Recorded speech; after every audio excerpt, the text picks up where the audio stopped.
Okay class, तो recognition English क्या होती है? इसमें पास्ट है, रहा था है, यानी इसमें सबसे पहले मैं आपको बताऊंगी कि इसमें हेल्पिंग वर्ब्स कौन सी यूज़ होती हैं।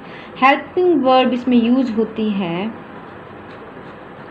वाज और वर की। अब आपको इस बात से क्लियर होना चाहिए, जो सिंगुलर होता है, ठीक है, वो क्या होता है, यानी ही, शी, इट या कोई भी नेम हो, एक हो वो, तो इसके साथ आप हमेशा क्या लगाते हो? वॉज, जैसे इज का था। और हमेशा जब भी प्लूरल आता है, जैसे यू, वी, दे, आई के साथ हमेशा वॉज आता है। यू, वी, दे, इनके साथ क्या आता है, या कोई भी प्लूरल नेम्स हों, इनके साथ क्या आता है? हमेशा वर आता है। और वाज का मतलब आपको पता भी है, था, और वर का मतलब थे, यानी प्लूरल्स के लिए, ठीक है। इसके बाद मैं आपको क्या रिकॉग्नाइज कराऊंगी कि सबसे पहले, फिर मैं आपको बताऊंगी सेकंड नंबर पे, इस पे हमेशा जो स्टूडेंट कंफ्यूज रहता है कि वर्ब की फॉर्म्स कौन सी आती हैं। वर्ब की हमेशा कौन सी फॉर्म आती है? Fourth form. कौन सी फॉर्म? जिसको हम क्या कहते हैं? प्रेजेंट पार्टिसिपल, ठीक है। ये कैसे बनती है? यूजुअली और कॉमनली ये क्या होते हैं, हम इसके साथ क्या करते हैं? First form plus ING. जैसे अगर हमारे पास वर्क है तो हम इसको क्या कर देंगे? वर्किंग। तो ये प्रेजेंट पार्टिसिपल यानी fourth form of the verb बन जाती है। इसके बाद इसकी ऐसी कोई पहचान नहीं है कि जिसमें आप कंफ्यूज हो स्टूडेंट्स। बहुत ही सिंपल टेंस है ये, जिसमें हेल्पिंग वर्ब अगर आपके पास है और आपको पता है कि ही, शी, इट सिंगल नेम के साथ क्या लगाना है और प्लूरल के साथ कैसे लगाना है, और वर्ब की फोर्थ फॉर्म के साथ आप क्लियर हो, as you are familiar with the present continuous tense, then you are clear with this type of tense. Okay, so now I will clear you with the examples. जैसे अगर मैं example ले लूँ कि वो एग्जाम्पल से ही हर student clear हो सकता है। ओके, वो नॉवल लिख रही थी।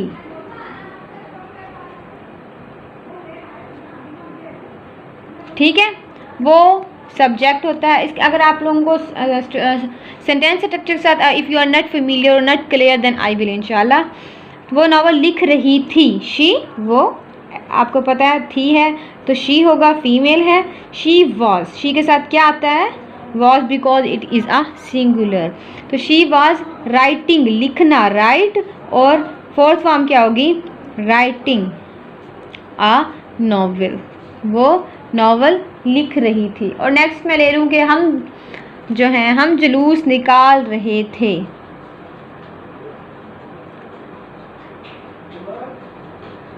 हम जुलूस निकाल रहे थे, तो इसमें क्या होगा? निकाल रहे थे, टेकिंग आउट। टेकिंग आउट होता है बाहर निकालना, या फिर टेकिंग आउट कोई भी चीज़ जो होती है निकाल। वी वर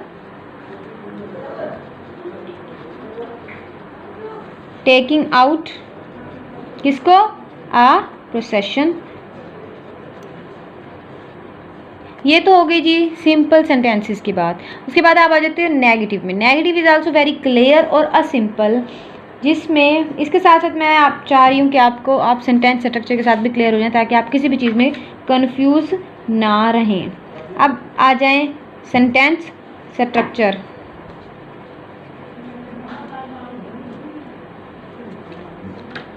सेंटेंस स्ट्रक्चर में क्या होता है?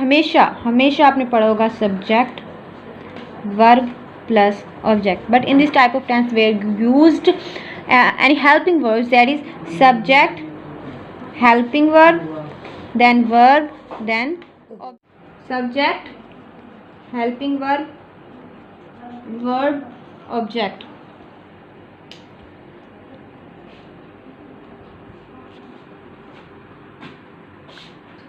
ओके, सो सब्जेक्ट आपके पास हमेशा क्या होता है? He, she, it, any single name. इसके साथ आप क्या लगाएंगे? हमेशा वॉज, प्लूरल्स भी हो सकता है, इधर वॉज और वर लगाते हैं आप, यानी सब्जेक्ट का मेरा कहने का मतलब ये है, सब्जेक्ट हमेशा, subject is a person who is doing an action, ठीक है। सो यहाँ पर आपको सिंगुलर भी आ सकते हैं, आपके पास प्लूरल भी आ सकते हैं, तो इनके साथ आप क्या लगाते हो, वॉज और वर, प्लस वर्ब की फोर्थ फॉर्म आपको समझ आ गई है ये होती क्या है, इसके साथ क्या लगाते हो आप लोग, ऑब्जेक्ट। अब मैं इसी तरह आपको क्लियर हो गया, आपका बिल्कुल क्लियर है, आप सिंपल के साथ। अब आपकी बारी है negative. In a negative sentence something you are neglecting, okay. So whenever I, जैसे हमने लिया था पहले सेंटेंस के वो नावल लिख रही थी, हम इसी को नेगेटिव में कर लेते हैं। इसकी निशानियाँ क्या होंगी, subject, helping verb plus not plus verb plus object. इसका वर्ब पे कोई भी इसका फ़र्क नहीं पड़ता है, यानी सब्जेक्ट के साथ आपने सब्जेक्ट लगाना है, उसके साथ आप वॉज या वर लगाते हो, लेकिन ये इस तरह से फेमस है कि वॉज नॉट और वर नॉट ऐसे भी लिख सकते हैं, plus fourth form plus object, ठीक है। तो इसी तरह आप ले लें। अब इस तरह वो नावल लिख रही थी, वो नावल नहीं लिख रही थी, she was not writing a novel, ठीक है। अगर आपको इसी को इंटेरोगेटिव में करना हो, इंटेरोगेटिव बहुत ही सिंपल है, आप इससे बहुत ज़्यादा फेमिलियर होंगे कि हेल्पिंग वर्ब आप सबसे पहले क्या करते हो, बाहर निकाल देते हो, फिर सब्जेक्ट बचता है, वर्ब बचता है और ऑब्जेक्ट बचता है। तो यहाँ पर हेल्पिंग वर्ब क्या होता है, हमेशा वाज और वर होता है, फिर सब्जेक्ट है, वर्ब है और ऑब्जेक्ट है, ठीक है। अब जिस तरह क्या वो नावल लिख रही थी, वो नावल नहीं लिख रही थी, और अब आ जाएगा क्या वो नावल लिख रही थी, तो क्या आएगा, was she writing a novel, ठीक है। ये हो गया इंटेरोगेटिव। अब एक और होता है जिसमें स्टूडेंट ज़रा कंफ्यूज नज़र आते हैं कि डुअलिज्म कैसे हो गया। वो ऐसे होता है कि बाज़ औक़ात आप पूछ भी रहे होते हो और उसको निगेट भी कर रहे होते हो, तो इसको कहते हैं नेगेटिव इंटेरोगेटिव। क्या कहते हैं, इसमें भी कोई मुश्किल नहीं होती है,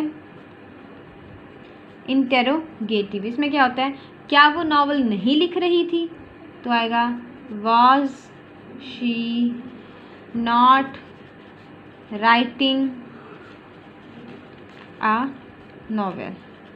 इसमें सेंटेंस स्ट्रक्चर वही रहती है कि हेल्पिंग वर्ब के साथ सब्जेक्ट के साथ नॉट वर्ब ऑब्जेक्ट, ठीक है। यानी जो आपका निगेशन का था वो भी ऐड कर लें आप, जो आपका इंटेरोगेशन का था वो भी आप ऐड कर लें, आपके पास नेगेटिव इंटेरोगेटिव आ जाता है, ठीक है। अगर कोई ये सेंटेंस मुकम्मल हो चुकी, अगर आपको कुछ समझ ना आए तो यू कैन आस्क मी, कोई मसला हो, कोई मुश्किल पेश आए तो so you can ask me. Thank you so much for watching.